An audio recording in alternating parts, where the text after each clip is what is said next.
Hi everybody, I hope everybody's doing well. It's a blistering hot day, so I've just finished up doing some painting, so I also wanted to do my hobby update for July while it was still July.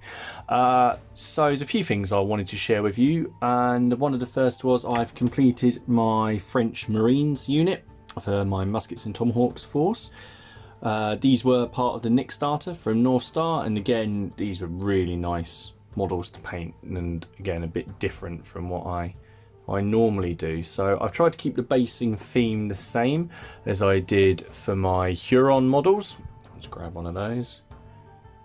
So I've tried to just keep it along the same sort of theme so the army fits together.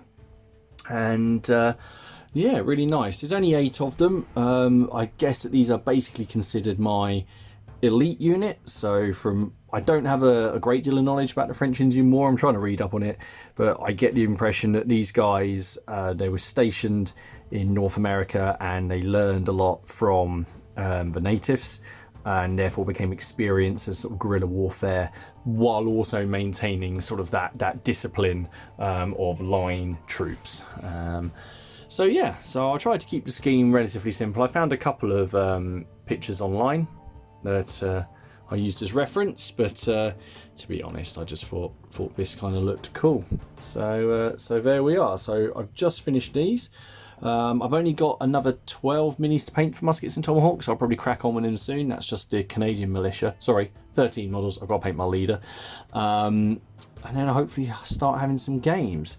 So that's probably the first thing. So I've completed these guys, and I'll just...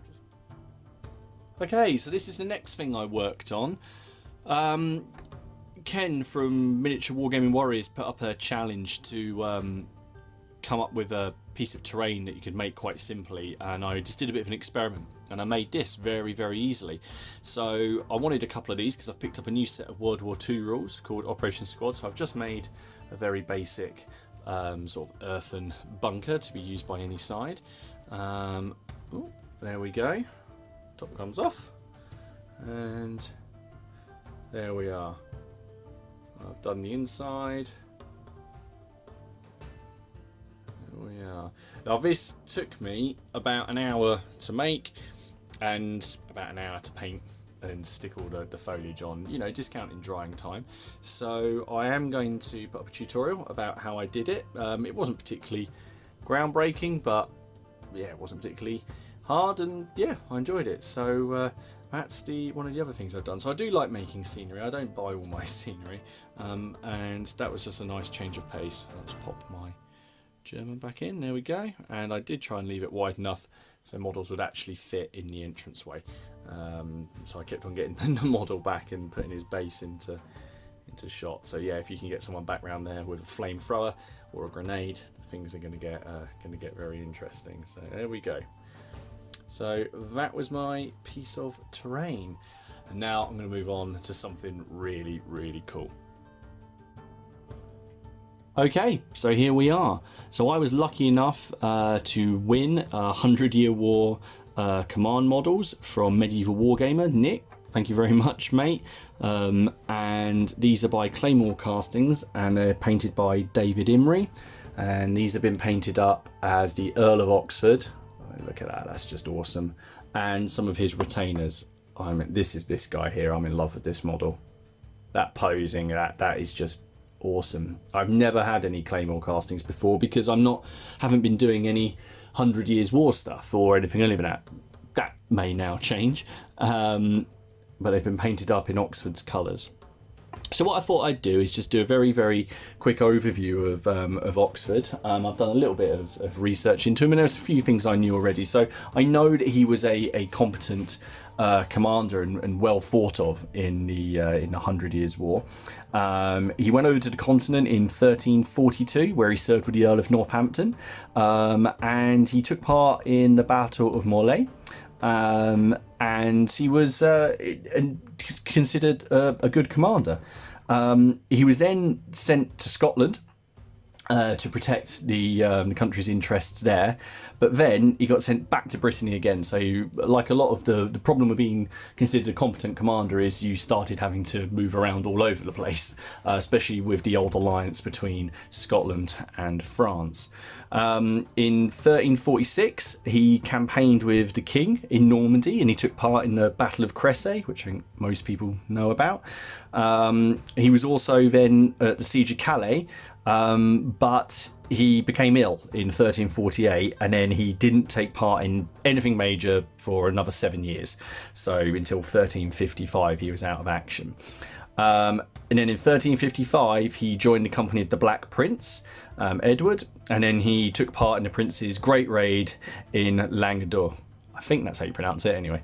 Now, one of his major actions, and something that he's best known for, is in 1356 at the Battle of Poitiers. He was in command of the vanguard together with the Earl of Warwick, and he led an attack on the flank of the French cavalry with a group of archers, and that basically secured the English victory. Unfortunately, his last campaign was with the Reims campaign, which was in 1359 to 60, where he died, probably raiding in Burgundy. And then he was buried in the De Vere family's burial place in Essex.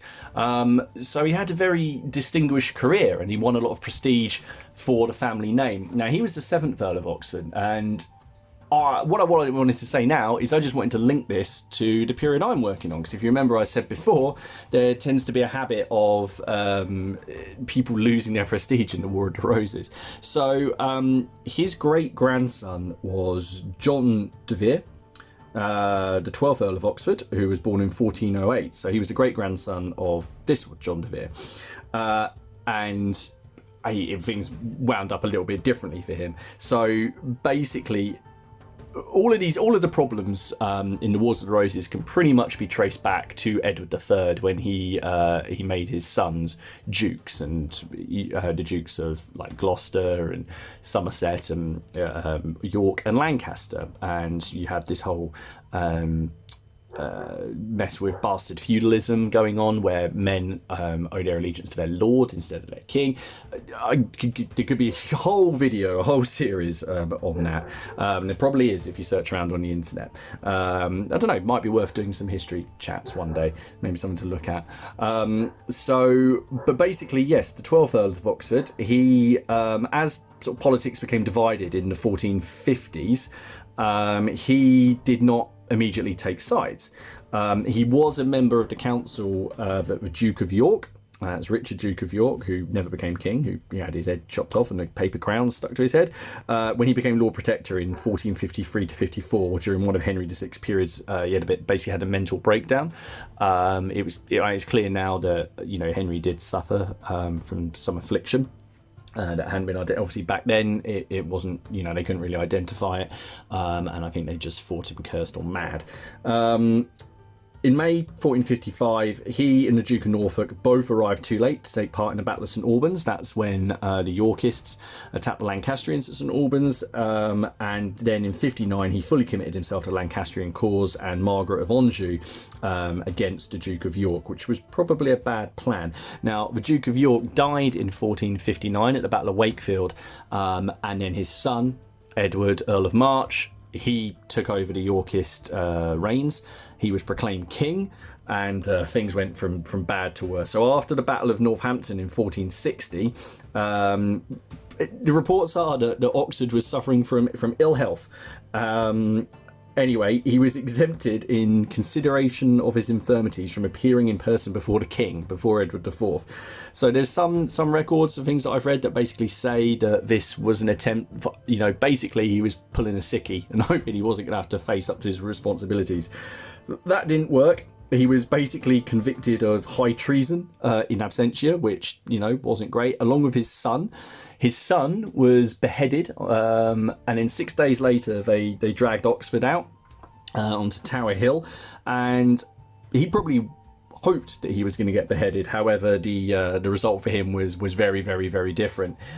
He was, his sufferings on the record I can find could be described as intense.